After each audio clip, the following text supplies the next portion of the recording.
Well, hello, ladies and gentlemen. Thank you very much for pressing play. I've got great news. Tonight in Clarkstown, New York, we beat fascism. That's right, we won. We are triumphant.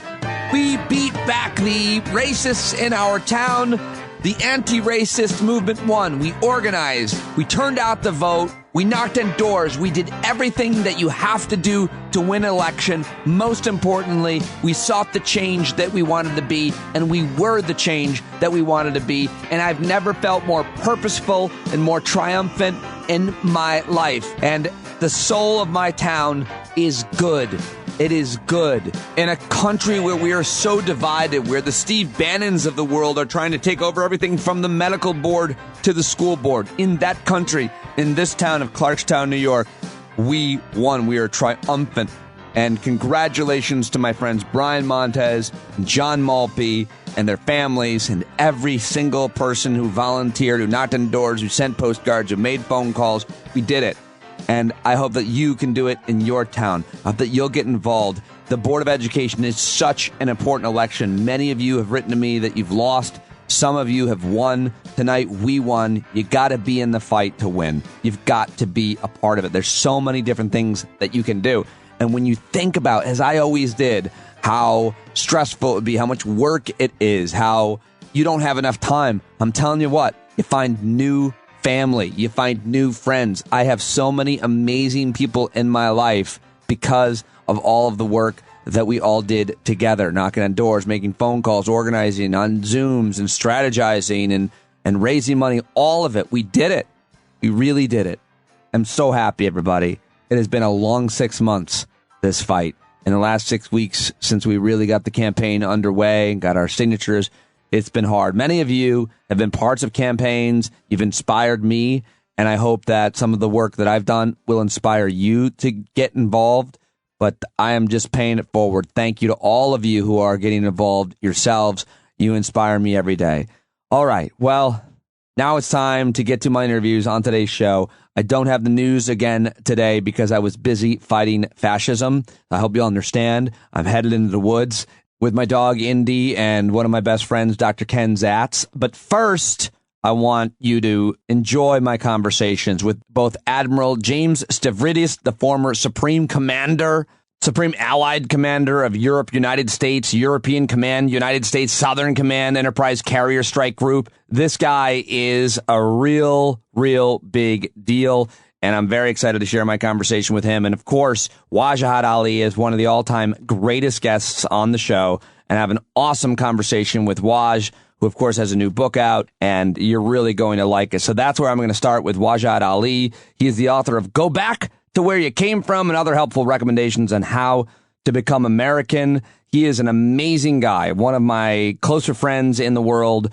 He has been a writer, a speaker, a commentator, a lawyer, a playwright, and most importantly, a father and a husband. He has dedicated his family. His daughter actually stops by during our interview, and I think it's fun, so I kept it in. We talked about his latest pieces at the Daily Beast, what's happening in our country, and more. But most importantly, I slept through our interview. We were supposed to start when we were supposed to start, 2:30, and I had an alarm set.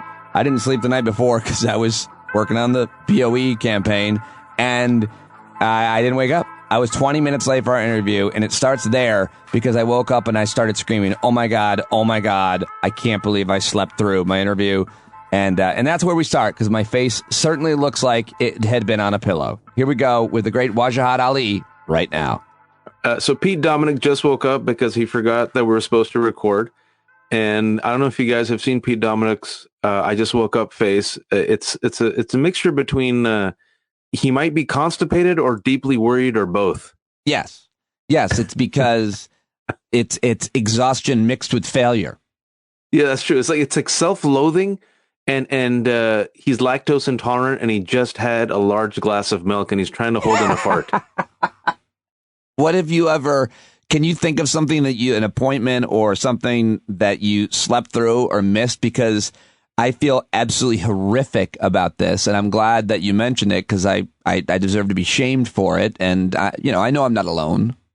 There was one time, same thing happened. I was super exhausted and I was apparently meeting people for lunch and they texted me like, where are you? I'm like, what do you mean? I'm at home. They're like, what should we order for you? I'm like, what? And then I said, I felt terrible, but then they were really hungry. So they ate without me. So I felt better. How long ago was that? You were like 8. That was like 2 years ago during the pandemic, and like, well, the pandemic is still ongoing, but the crisis of pandemic, and then, my daughter and all this stuff. So they were like, you're going through a lot. It was like, I just took a nap and I just completely forgot. Yeah. I want to say I'm going through a lot. So that's why I'm like, that's fine. I realized I had this thing where like Pete's sleeping, probably had a stressful night. I'll send him a message. I'll wait till 3. If he doesn't show up till 3, then I'll just go along with my life. And then I'll let him, I'll just milk guilt out of him for 2 weeks. Well, you could pull my udders for another 15 minutes and you will get a full gallon of cream. I'm sorry, folks. Make it lactose free because I'm also lactose intolerant now. So, is that new?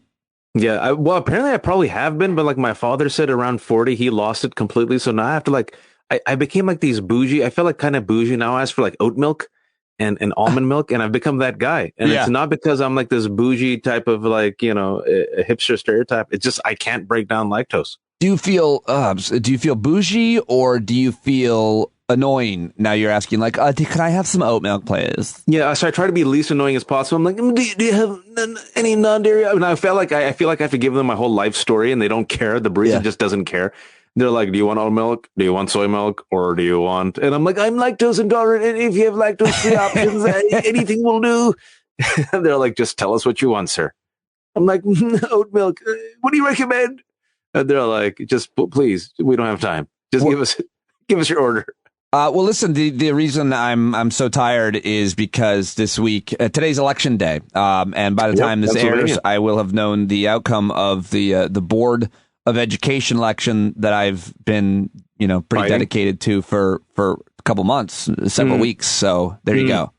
How does it feel? I mean, we don't know until we know, but I don't know. What do you there's no kind of any polling. It's when you're doing some, I think, local politics. I don't know a lot about it. It's the first time I've involved in something this local. You don't have any data. You don't have any polling. It's not a thing. You just have the get out the vote effort. And we had, clearly the best get out the vote effort of the 6 candidates, but you don't know till it's tonight, I guess.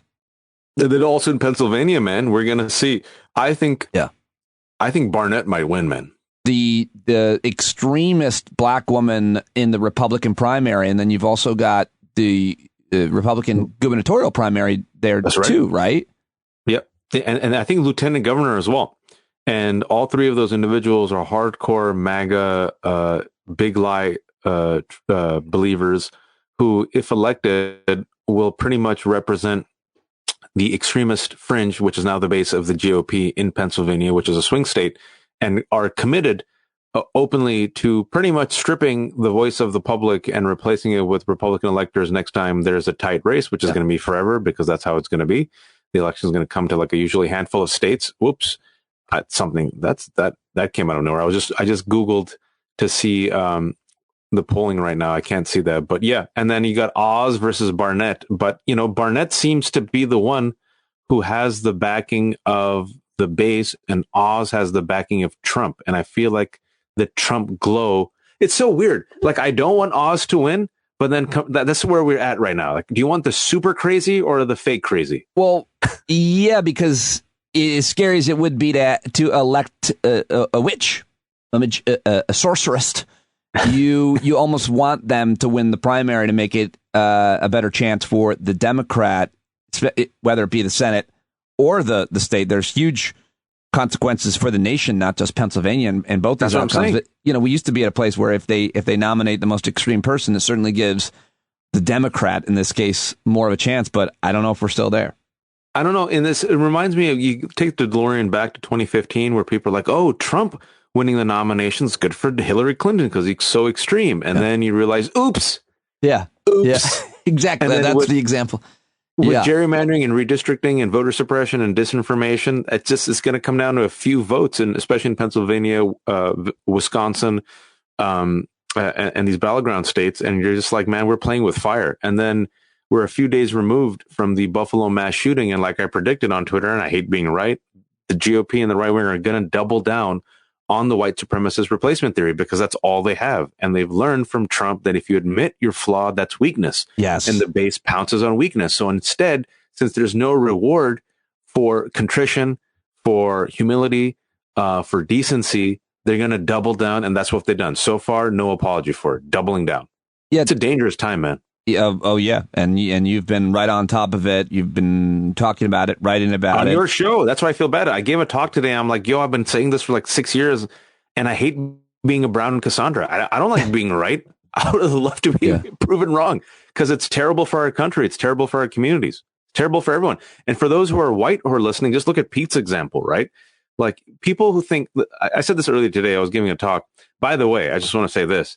I got invited to give a talk during AAPI month to a bougie law firm that rejected me 15 years ago and now paid me an amazing honorarium to address their partners and associates on how to live their life through hardship. I just felt like karma is brown and real. Did you bring it up? Oh, yeah, of course. First thing I brought up. I'm petty as hell. First thing I brought up. I'm like, I just want everyone to know that when I was applying for a job 15 years ago, that Kirkland was one of the firms to reject me, and they all just laughed their ass off, like, "Good for you." And I'm like, this is the easiest gig because my speech can be crappy. I got the timer on as soon as it gets down to 0. I can literally walk out and I'll get a dope paycheck. Well, they are lawyers; they know how to bill by the hour. Like, damn it! But no, I was telling them that I've been calling this out, and our friends have been calling this out. We were seen as reactionary, crazy, hyperbolic, silly darkies. You're wrong. And as students of U.S. history, this is nothing new, man. That's what I keep telling them. I told them this also. This is nothing new. The replacement theory is just a remake. These are the fears and the anxieties of white supremacy that have resurfaced violently throughout the history of this country. But the problem now is back in the day when we were growing up, they used to be dog whistles. And now it's friggin' coming from Elise Stefanik and Tucker Carlson, and they're doubling down. And Kathy Barnett literally might be in the Senate. Scary times. Do you think anything has changed since you've been ringing that bell as long as I've known you? And I have been too, but it's different coming from each of us for different reasons. But do you think anything has changed in terms of the message being received? It used to be like, all right, calm down, buddy. Calm down, darky. Calm down. Calm down, dark fella. But we live in a post-racial society. I eat naan bread and drink chai tea. I made out with an Asian girl. Come on. Look at that. That's my Asian. She's my Asian. There she is. There she is. What? She's happy. She's like, I'm Happa. You're happy? No, Happa. I'm half Asian. Whatever. She's happy. Do you think people are taking you more seriously now that they see things like Buffalo? I mean, we had. I was thinking about this, and I didn't want to tweet anything about it, but for years, people were scared of the dark-skinned Muslim terrorist post 9/11. And there were several terrorist attacks, obviously, here and around the world. Historically, there were. Yeah. But there's no denying. I mean, I was thinking about it. It's been a while. And I'm not trying to wake anybody up. But maybe the brown terrorists are going, we'll let them rip themselves apart. The point being, it's over and over now. And it's not just subtle. They have manifestos. This is exactly what they're saying. They're targeting black and brown people, whether it's El Paso or Buffalo. This is a global terrorist movement. That's what people don't realize. There's no lone wolf here. And so when you're saying lone wolf, you're committing journalistic malpractice, and you are incorrect because I'll give you an example. Take it to the 2018 midterm election. I'll connect the dots in a minute. Donald Trump, 2018 midterm elections. The economy is going well. There's no coronavirus. He decides on his own to do one talking point, which was the following: not the job growth, not the economy, invasion, caravan, invaders coming to replace you. Nonstop. It was on Fox News. In November, right before the election, Robert Bowers walks into the Tree of Life Synagogue in Pittsburgh, inspired by the replacement theory, kills 11 Jews because they are responsible for bringing in the quote-unquote invaders. Fast forward a few months. New Zealand, Brenton Tarrant leaves behind a manifesto, the replacement theory, that inspires him to kill the invaders. This time it's not Jews, It's Muslims. He kills 51 Muslims. Fast forward a couple of months. Don't say the name. Say the shooter and location. Shooter in El Paso, Texas, is inspired by the Christchurch shooter. Instead of seeing Jews and Muslims, he sees the Hispanics as the invaders. Fast forward a couple of days ago, Buffalo shooter leaves behind his screed, inspired by the Christchurch killer, invokes the replacement theory. I read the manifesto because I'm a masochist. Openly says, I'm a neo-Nazi, I'm a fascist, I'm intolerant, I'm racist, repeats the 14 words of white supremacists, all about the replacement theory, decides to kill black folks. That's Jews, black folks, Muslims, who did I forget? Hispanics, and also Asian. Fellow whites are seen as race traitors, right? All inspired by the same conspiracy theory that is spouted daily on Tucker Carlson's show and promoted by Republican officials like Elise Stefanik, number 3, Marjorie Taylor Greene, Paul Gosar, and others. It's the same ideological infrastructure. It's globalized hate that is radicalizing individuals to commit violence. This is a global terror movement, and white supremacy and white supremacist terrorism, according to our FBI, which is not known to be liberal, is the number one domestic terror threat in America, and Republicans know it, which is why there's a little fact that people forget, because there's so much like scandal, that there was a person who was a whistleblower from the Trump department and DHS who said that the Trump administration deliberately underplayed the threat of white supremacy and overplayed the threat of BLM and Antifa. Yeah. That's where we are, man. Yeah. This is a scary time. This is a scary time. It's terrifying. And it's especially terrifying.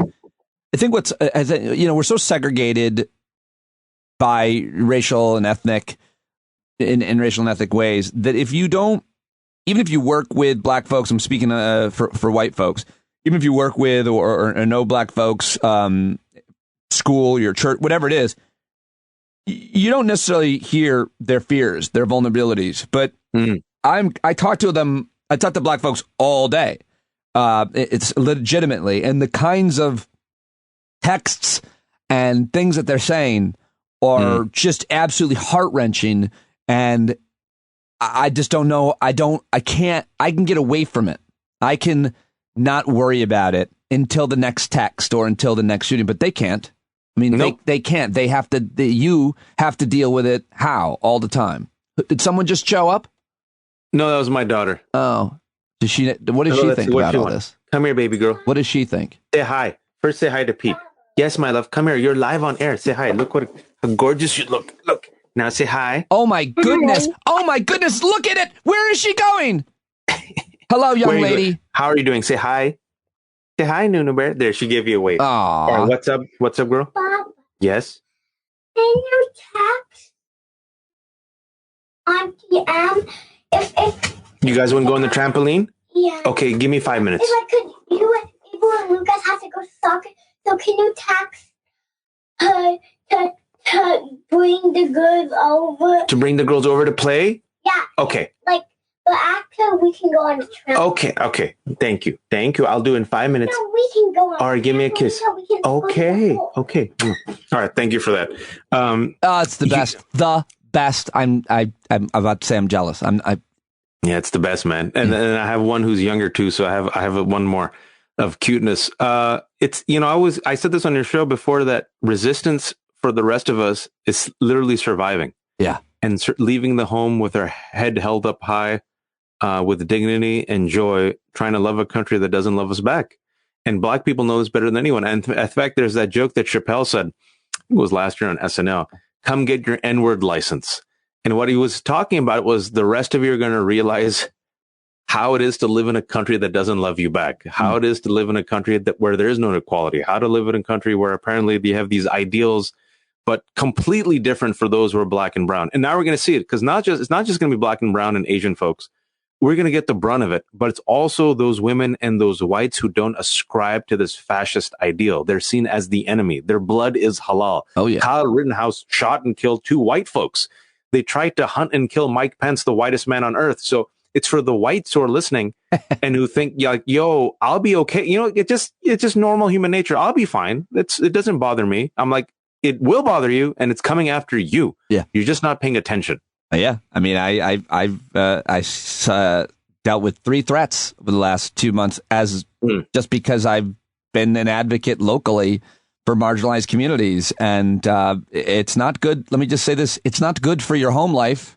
It's not good for your family who questions whether or not it's worth it. But let me get back to your Daily Beast article, and you've been tweeting this as well. Your article is titled "Republicans Must Answer for Great Replacement Theory Violence." Pretty simple thing that you're asking journalists to do. And I'm not seeing too many people say this, and I'm wondering what your pickup is, and if you've gone on any shows and said this. But you write, leading up to the election, any journalist worth their weight must doggedly ask every Republican elected official the following questions, and I suppose any candidate you could add as well. Do you believe in the replacement theory? Do you condemn the replacement theory, or do you support the ideology that has inspired numerous mass terrorists? And or if you condemn it, then why aren't you and your colleagues repeating it? I think it's fair. Yeah. And has anybody asked that? And and the analogy I gave, to do a both sides analogy, is even though we know that defund the police is not promoted by Biden Harris, is not the main platform or part of the platform of the DNC, how many times do they keep asking them about defund the police, right? Or CRT? And so this is part and parcel of the GOP. The replacement theory is promoted by Elise Stefanik. She took out Facebook ads to promote it. Marjorie Taylor Greene ascribes to it. Paul Gosar ascribes to it. Kevin McCarthy hasn't said anything so far. Tucker Carlson says it. Tucker Carlson is the most influential conservative. He shapes the news for these people. He doesn't report it. He creates it. It's an easy question. And just to show you in what a dangerous place we are, you would think 4 years ago, asking any elected official to condemn a white supremacist conspiracy theory that literally has come from the swamps of neo-Nazis and the KKK would be a softball down the middle. And the fact that they can't do it, and the fact that so many of our media colleagues fail, it's an indictment of it's an indictment of America, where institutions normalize fascism for the sake of ratings and profits and access, thinking that they will not be held accountable, or that fascism will not come after them. They delude themselves into thinking that their privilege will protect them, and they just don't realize that these folks are coming after them as well. Like the example I give, I know it's funny. They literally tried to kill Mike Pence, dude. Yeah. No, Mike Pence is the whitest, most Christian man who was part and parcel of the MAGA agenda, vice president. And why did they want to kill him? Because at the last moment, he said, you know what? I got to do my job. I got to put country above MAGA. I took the advice of Dan Quayle. I'm going to certify this election. Yeah. And they're like, all right, your blood's halal. We're going to come kill you. No, it is the most, that is such an important point. Simply that if Mike Lindell and Steve Bannon think that they're somehow not going to be eaten alive at some point, the more extreme. You should always include Steve Bannon on the replacement theory, the list, the Tucker Carlson, because that's right. I think he taught it to a young Tucker. Stephen Miller also. Yeah, great. Or horrible. Sorry. But the point being that Mitt Romney, John Boehner, Paul Ryan, I covered them for years. I thought they were extreme, mendacious, terrible. And now Romney's still the last man standing of those three, have been eaten alive by these people. And that will just keep happening and happening. And Cheney and Kinzinger actually have had more blunt things to say against Republicans than Democrats. I'm like, this is an opening for Democrats. Literally, if I was a Democrat, on friggin' Sunday, Monday, and today, I'd be on every show asking the American public how come Republicans haven't condemned it. But they're not there. They're just so terrified to do anything. And you're just like, imagine if the roles were reversed. I mean, Republicans openly admitted to doing bullshit hearings on Benghazi to hurt Hillary Clinton. This is not bullshit. This is a white supremacist conspiracy theory that has radicalized individuals to commit violence and is the number one domestic terror threat in America, normalized and mainstream by right-wing media and its elected officials. And we can't even get Democrats to throw down for the rest of us. It's just painful, man. I should mention, you talk about Steve Bannon in your Daily Beast piece. You just didn't include him in the list as you went through it. But hey, it's easy to forget. But it's easy. There's so many. It's easy to forget. And what Steve Bannon says, and I think it's really important. I brought this up on your show. Steve Bannon, Stephen Miller. The one thing I've always said that I appreciate about them is they're very unsubtle. They tell you exactly their plan. You just have to take them literally and seriously. They're like very helpful Bond villains. When the first 10 minutes of the movie will be like, Mr. Bond, this is how I'm trying to kill you. Here's the slideshow. Like, right. Even before like the naked girls dance, right? And James Bond was like, oh, thank you for saving me $250 million of a budget and making me travel the world. Bannon and Steve Miller tell everyone to read this book called Camp of Saints. Yeah. Camp of the Saints is his 1970s French racist novel that is beloved by white nationalists, that warns about brown immigrants from India overtaking France. That is the book that they literally tell people to read. It is the replacement theory in fictional form. And meanwhile, we're like, but what's their plan? What are they going to really, how do they really think, Pete? Let's go talk to Rusty in the Rust Belt, drinking a coffee. And Rusty's like, I'm undecided, but I'm going to vote Republican because of the wokes. The wokes. I was going to say, I can't wait till you see the movie version of the Camp of Saints, except for, we're watching it. It's on. It's occurring. Yeah, it's literally occurring right now. I said this earlier today, and people are like, man, this is too depressing, even though you're right.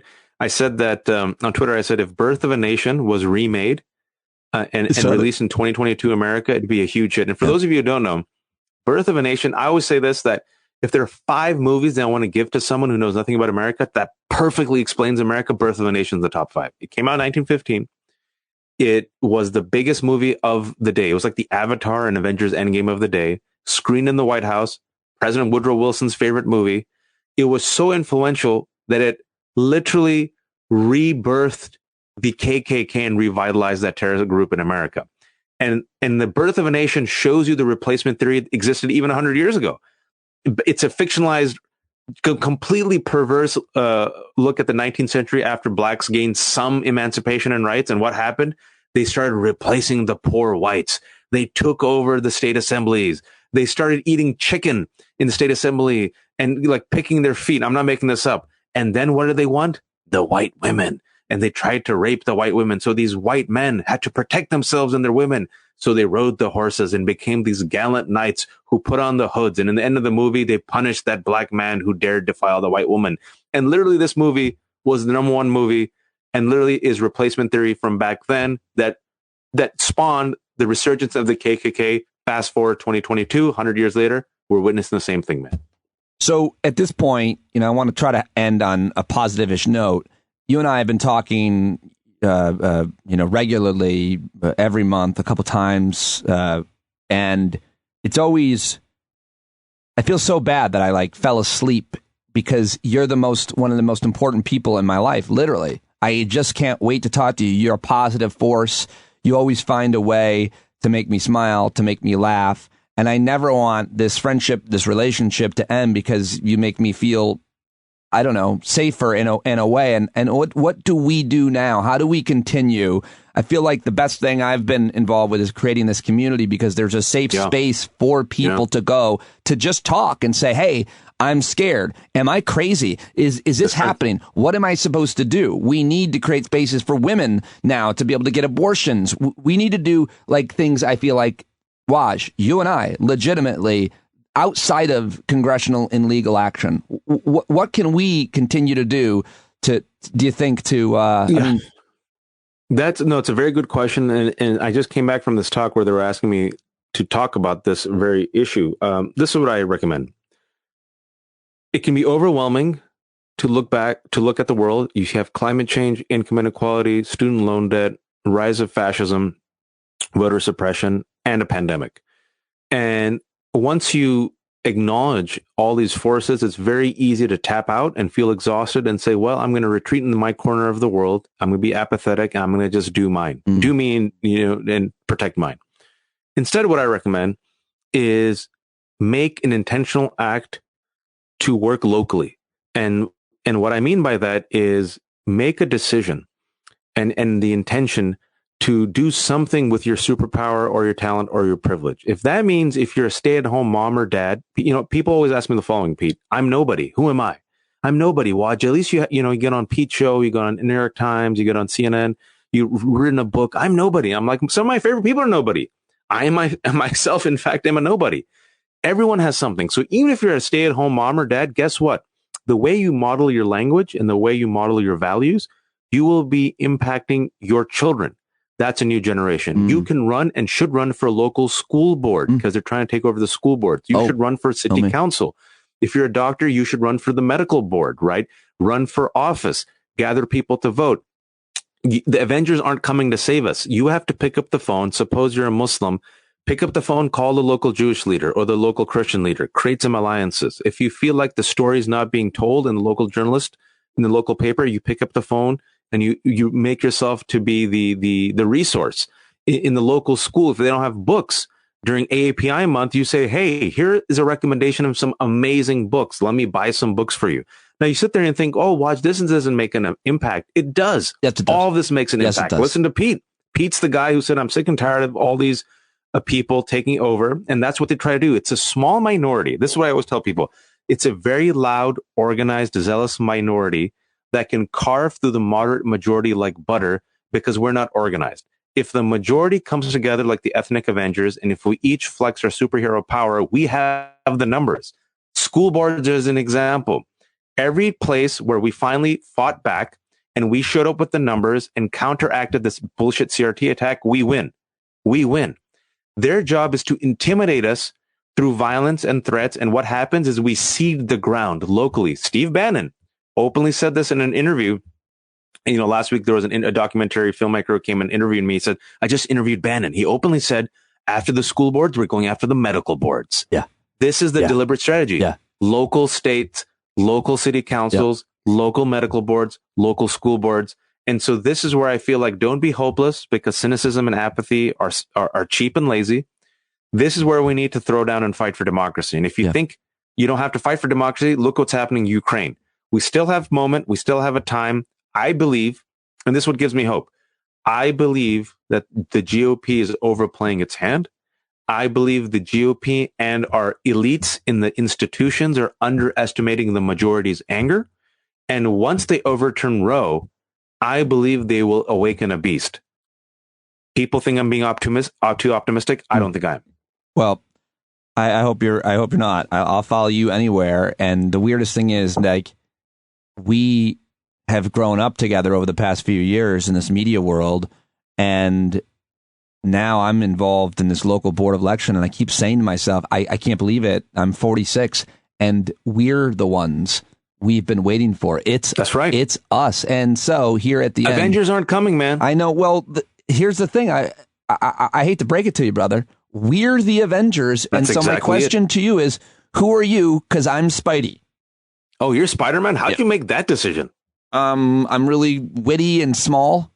Damn. And white. I like Spider-Man. Seems like a white character, superhero. Miles Morales? Okay, so forgive me. It seems like a white superhero. It just always seemed that way. Now that the multiverse, they had it was the black Spider-Man. It was awesome. Don't get me wrong, but I just feel like for me, I most identify. So who are you?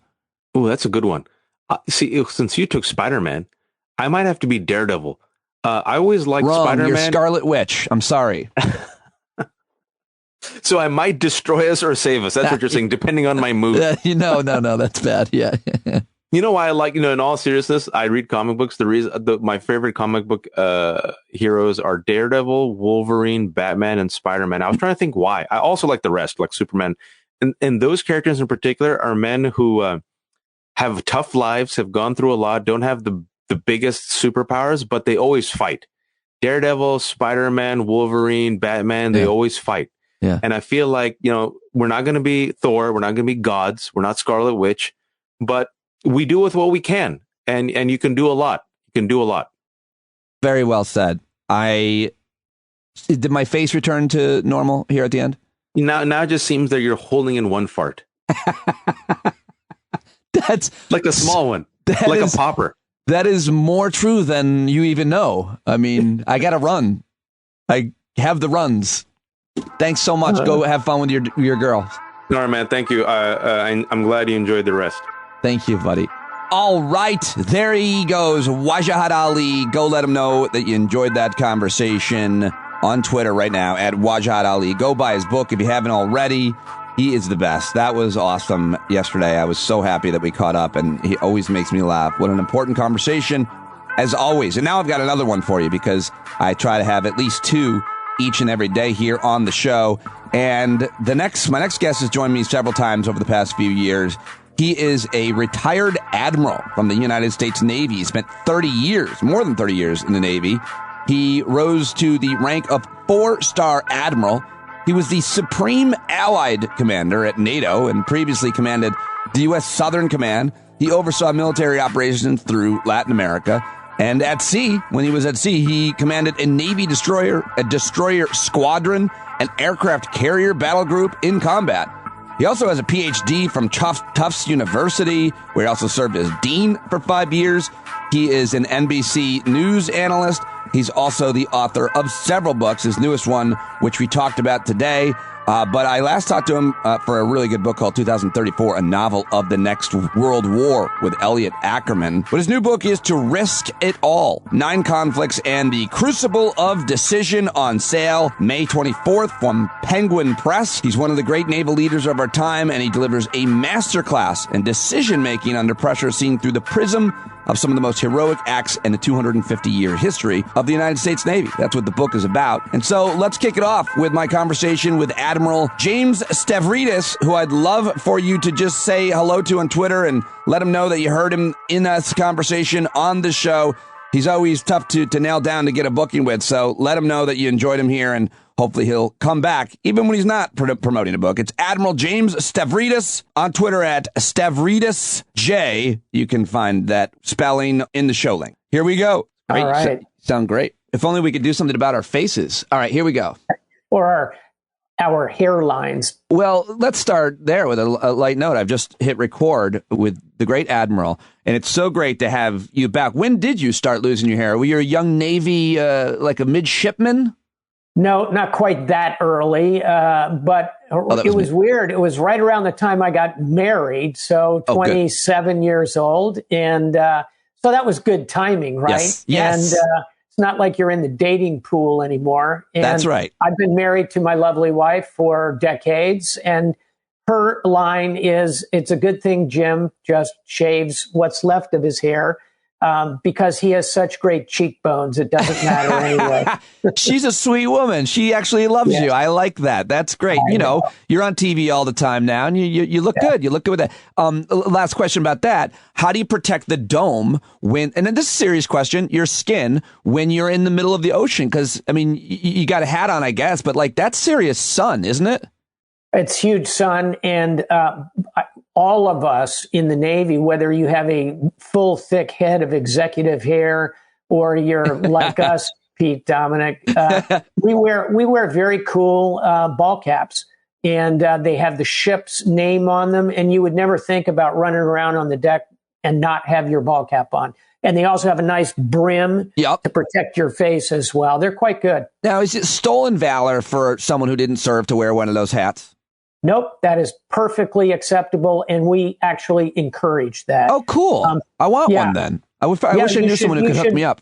Yeah, you should Google Navy ships and just look down the list of Navy ships, and there'll be a name that strikes you. Maybe you want a USS Theodore Roosevelt, or you want a USS Grace Hopper, the great admiral who led the Navy into the computer age. But find a ship you like, buy a hat, and wear it proudly. Okay, but obviously I'm going to like the name of the ship, but like, where does your loyalty, or what's the most popular ship to serve on in a Navy? Carrier, destroyer, battleship? Am I even naming the right? Yeah. What else are there? I don't know. Other kinds of cruisers, frigates, submarines, auxiliary ships, amphibious ships. We got a lot of ships. So the amphibian ones, those are the cool ones because they get the special forces and the helicopter lands on them. They do, and they have the Marines. They take like a battalion of Marines, and a lot of those have very cool names.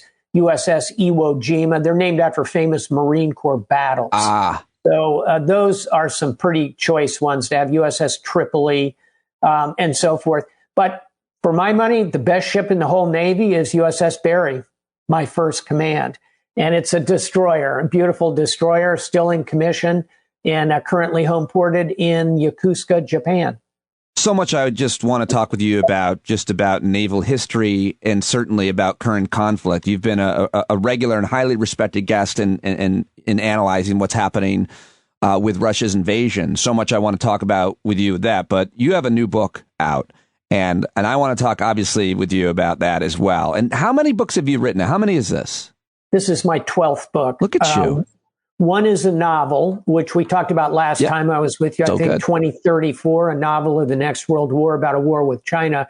This one is nonfiction, which is more my norm. And again, it's my 12th book. Without trashing any of your former colleagues, can most admirals write the way that you can write?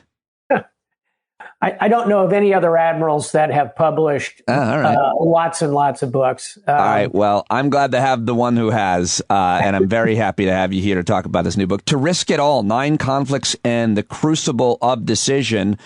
You know, there's a lot of really interesting books about leadership, and I like them. I love reading books about leadership. This is different. Why is your book about leadership different? Yeah, this one, Pete, is actually not about leadership directly. It's not about character directly. This is about the output of leadership, character. This is a book about decision making. And I think as you think about your life, you're always exercising some level of leadership, trying to convince others to do something. And whether you're doing it for good or for ill depends on character, that hinge of the human heart, but all of it manifests itself in decisions. And so the title, To Risk It All, refers to that moment that too many people have to face of taking a real risk on a decision. And finally, so often the big decisions we make, taking a big time job, or who am I going to marry, or are we going to start a family? Those big decisions, typically you have time. You can think about it. You can kind of jot down the pros and the cons. You can ask your mentors. But every so often, people are faced with a decision. You got to make it now. So, and the book shows some people in that circumstance who have to make a sudden decision under extreme pressure.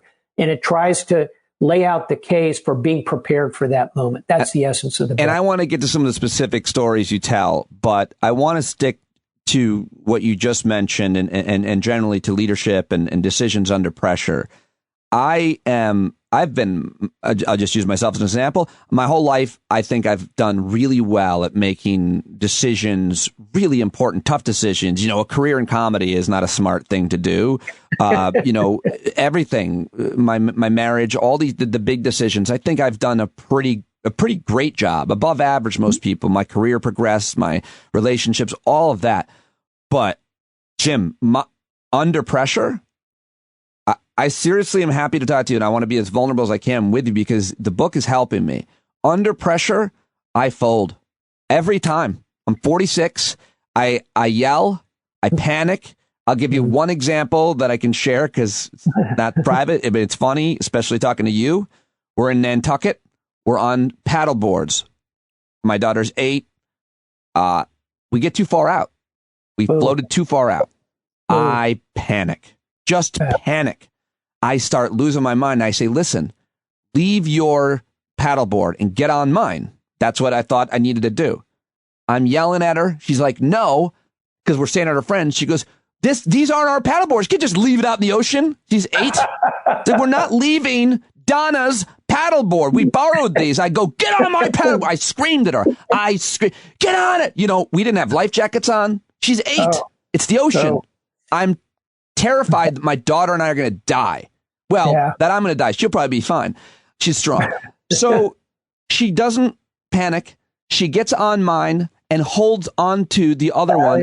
I paddle as hard as I can. We're fine. My 8-year-old looks like an admiral in the Navy, and I look like an 8-year-old.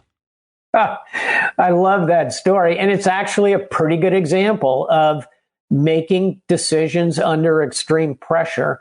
That one turned out really well. I'll give you one that was in the news the last few days, and that is one of these terrible, seemingly endless mass shootings.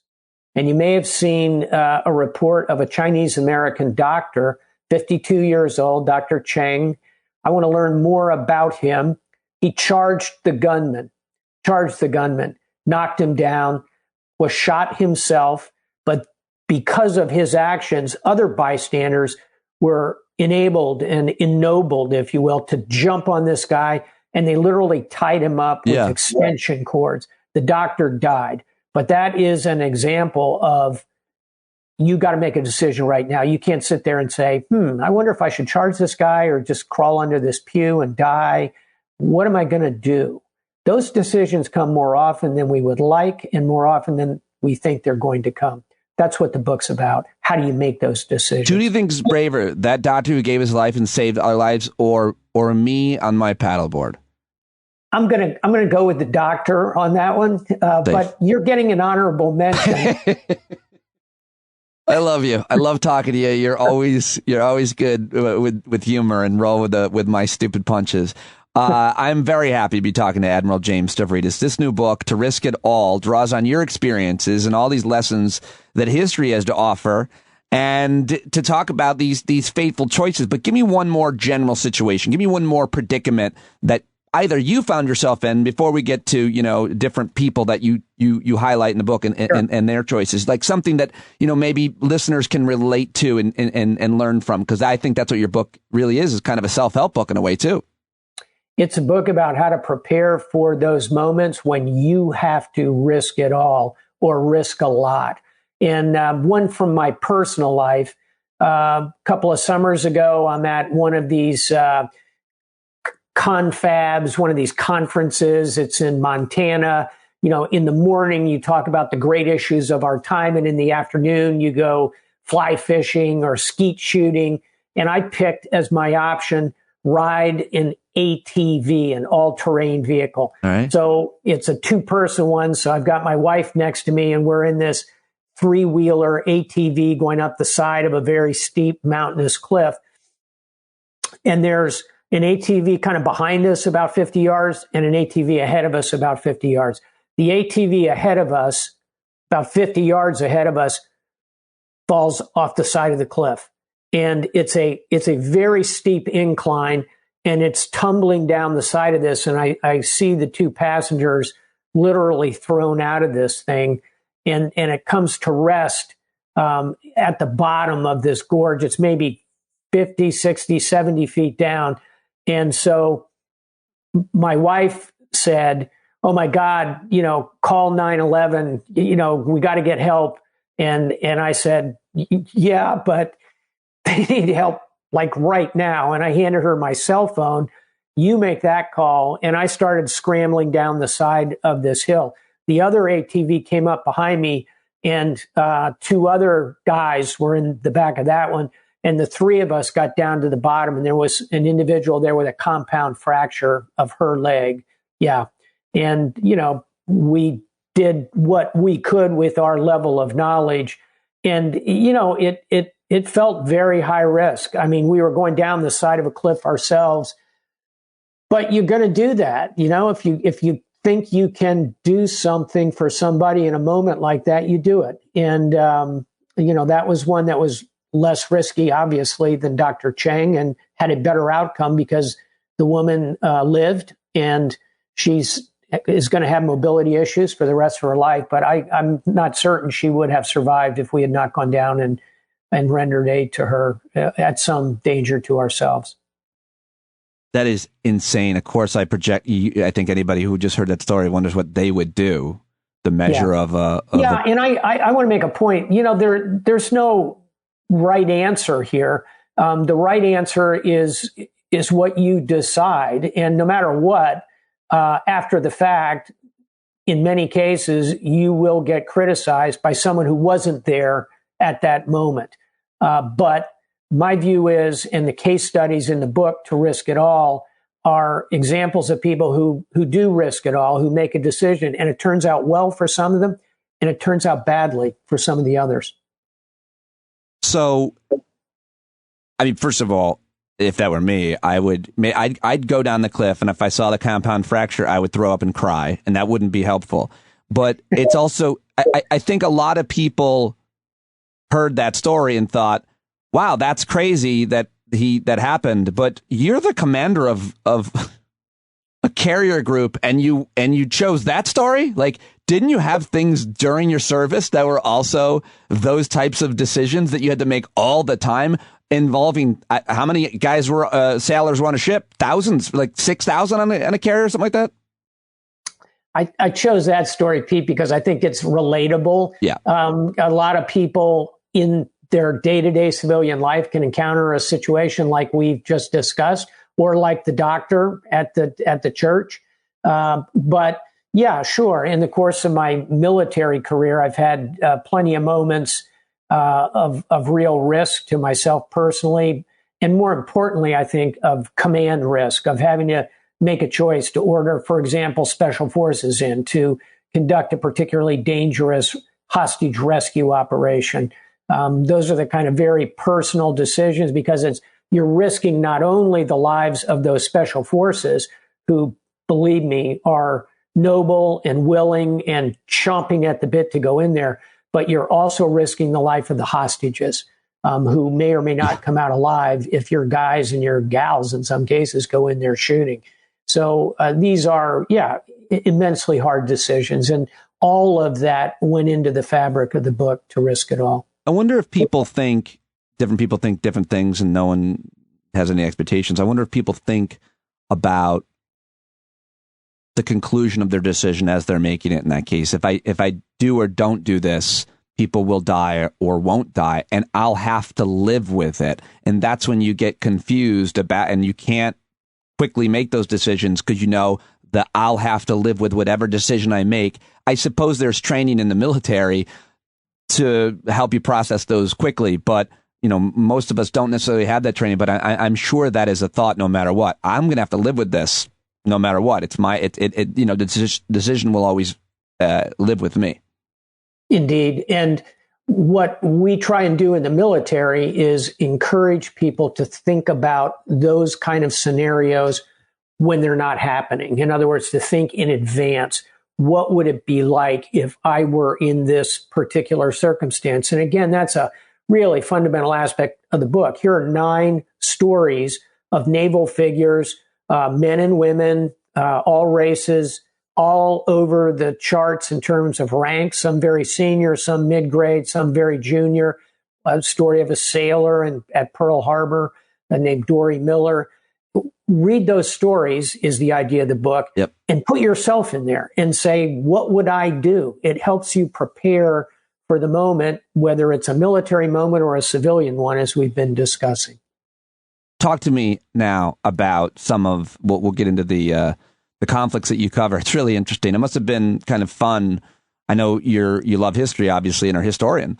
So it must have been interesting to look across the 250-year history, is that right, of the United States Navy, and look at some of the decisions that were made under pressure through the prism of what you call these heroic acts. Well, what you call clearly were. Dory Miller, the first Black American awarded the Navy Cross after he bravely remained on a sinking ship at Pearl Harbor to help his crewmates. Is that the whole thing? Is that why you go down with the ship? Anybody, not only the captain, because it's not like a pride thing. It's like to help people. Like they always depict it as like you're saluting as you go underwater, but in fact, it's like I might be able to save one more life if I'm here making decisions. It's seemingly more about that than how it's told in the movies and novels. Yeah, there's very practical reasons you stay on the ship. For starters, because none of us can walk on water except Jesus, and he's dead. So, and that's still questionable if that was. It could have been magic.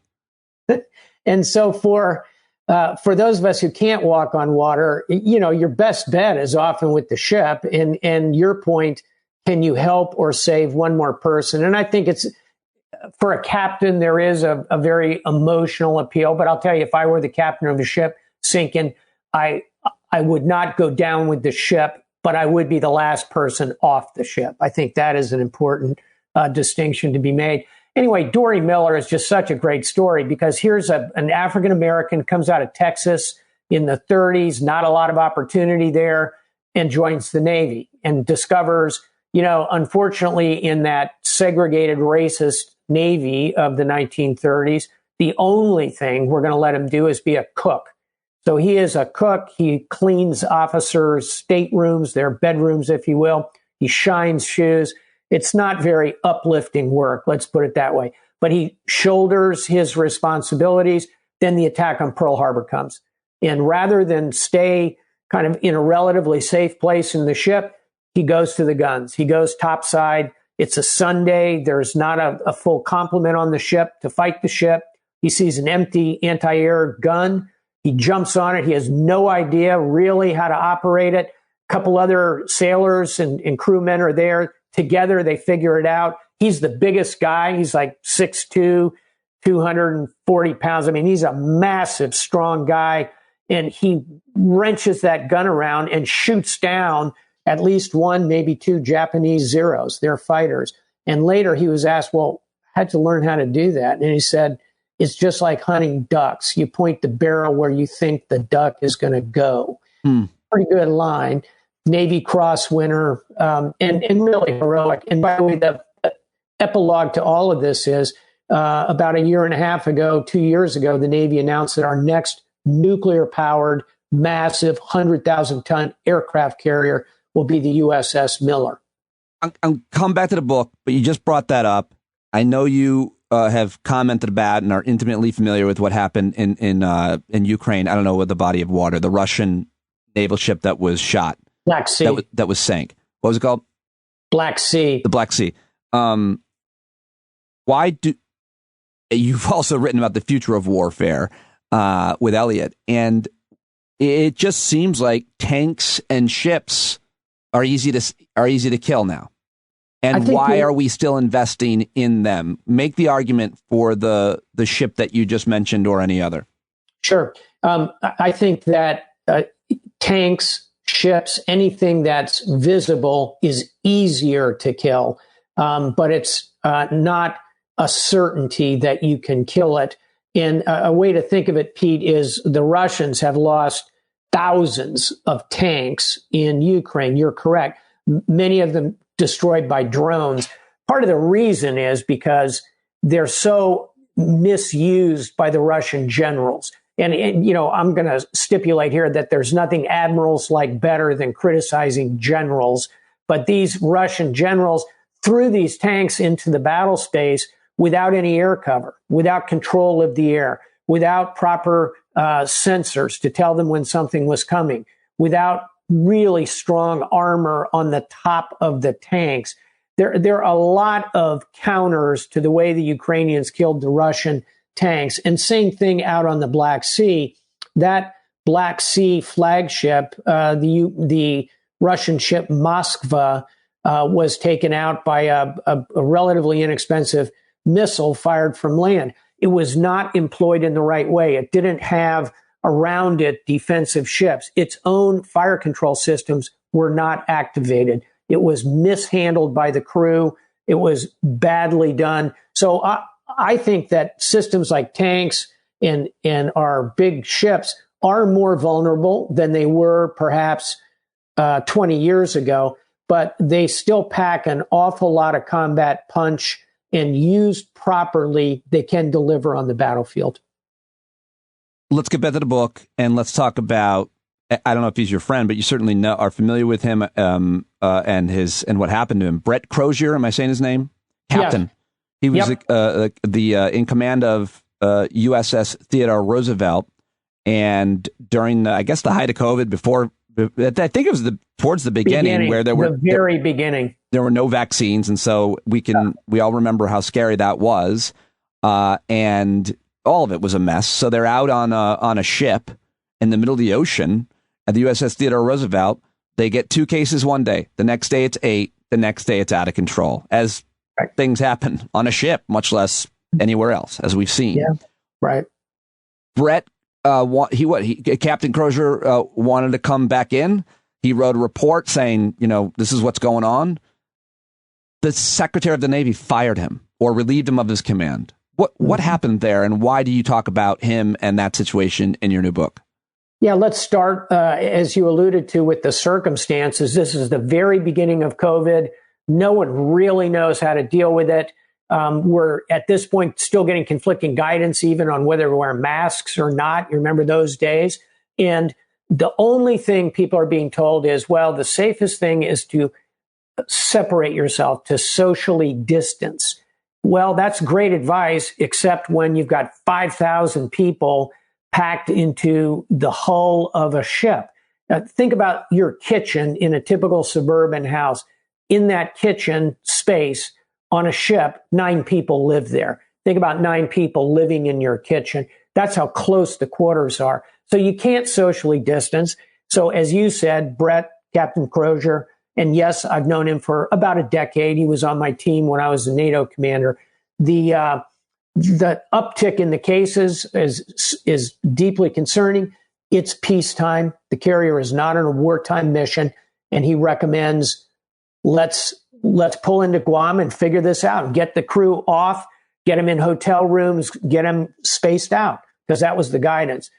The chain of command of the Navy kind of fumbled the ball, didn't know what was going on. And look, there's confusion all up and down the chain of command.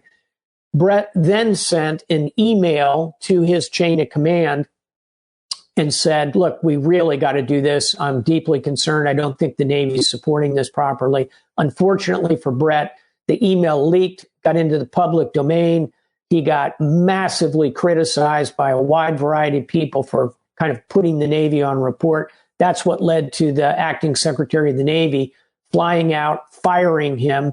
And by the way, when he walked off the ship after being fired, his entire crew, thousands of sailors, lined up on the flight deck and applauded him again and again and again, because they knew he'd done what he'd done. He sacrificed his career for the safety, the health, the comfort, the welfare of his crew. And what about? So I think he did everything right, but circumstances, politics, a lot of misjudgments on the part of his seniors, who again weren't there when these things actually happened, combined to terminate his career. Was there controversy within the ranks, your colleagues in public, yes. even?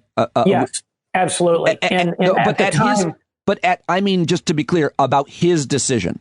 Yes. Okay. And in fairness, for example, I wrote a column at the time for Time Magazine, I think, or Bloomberg Opinion, where I supported Brett Crozier and said he ought to be reinstated in command.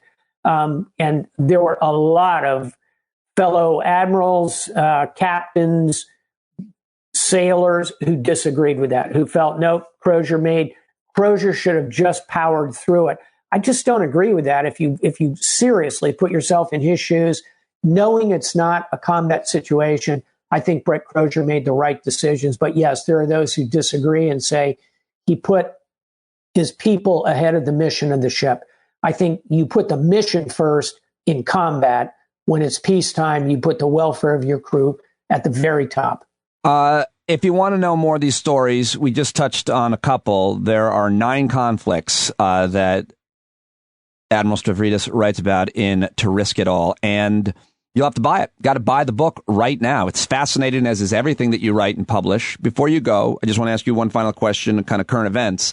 And everybody wants to ask you this question, and a lot of people have, but I'm better than all of them, which is about NATO, the future of NATO, specifically when it comes to, I think, Finland, most importantly, because they have this, how many, 900-mile border, longer? 800, yeah. And then Sweden as well. I don't know much, but I look at that and say, woo, that's only going to heighten the conflict. That's raising the stakes. That's putting weapons directly on the border. And it's not de-escalatory. So why do you disagree with that? I think. Yeah. How dare you disagree with me? I'm a comedian who lives in a shed. You're just an admiral.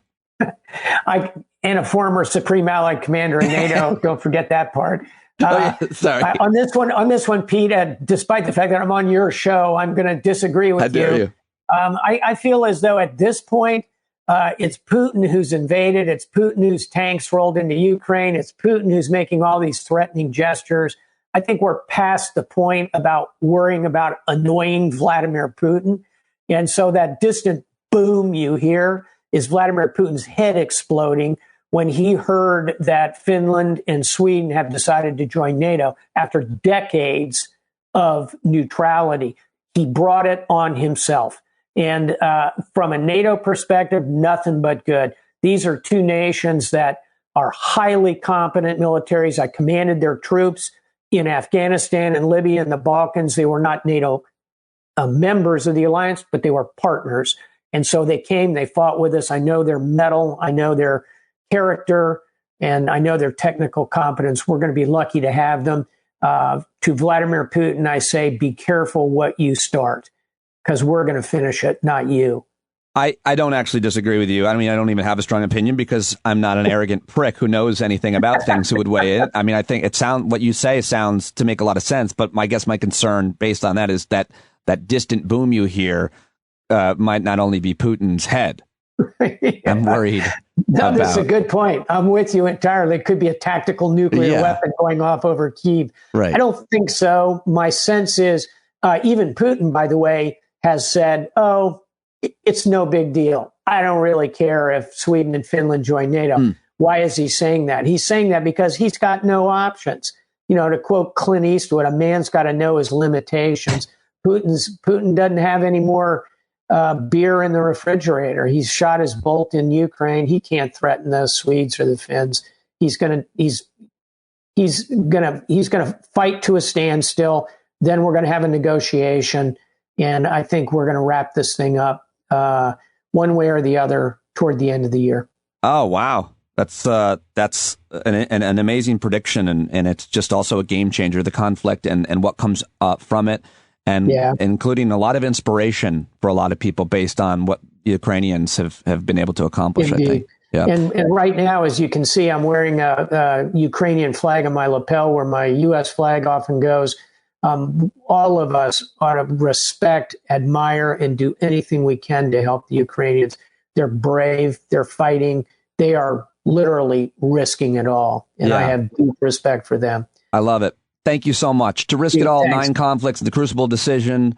It's such a great book. Every time I see your head on TV, I take mute off and I listen. The ultimate compliment. Pete, thank you so much. Always a pleasure being with you, man. I'll talk to you soon. Yeah, okay, bye. All right, there he goes. I cut him off even. I accidentally edited.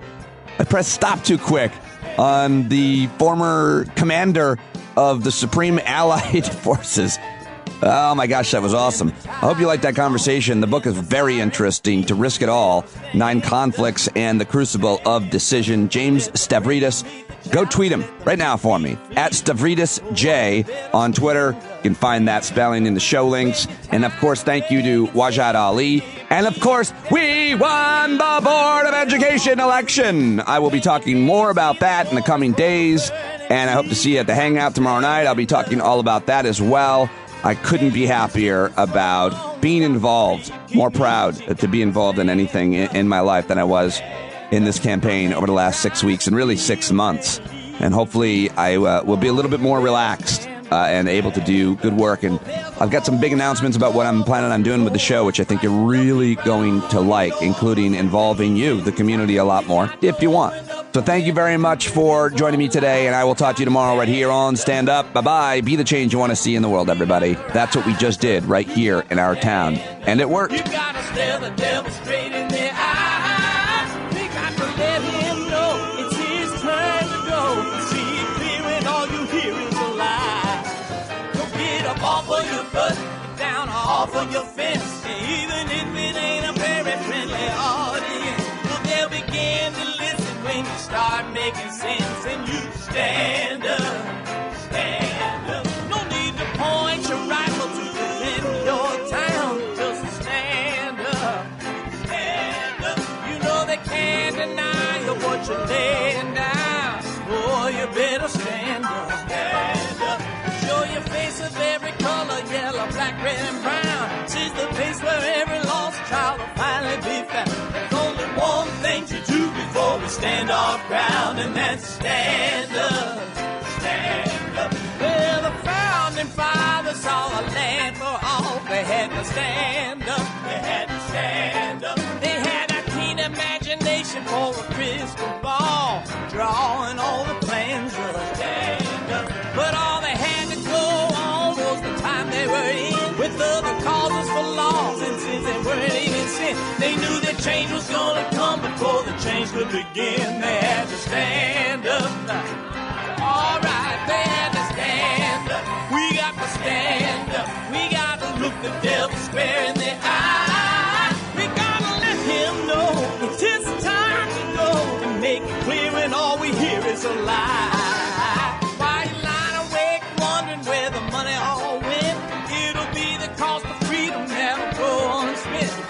see him flee the scene of that experiment. If you stand up, all right, we got to speak up, we got to reach up and raise your voice in every way you know how. Don't be toes up, you got to show up. Ain't no better time to do it but now. No need to pledge allegiance to no wanton tribe. Rise up and show obedience to the voice inside. And listen well and it'll tell you not to run and hide. It says stand up.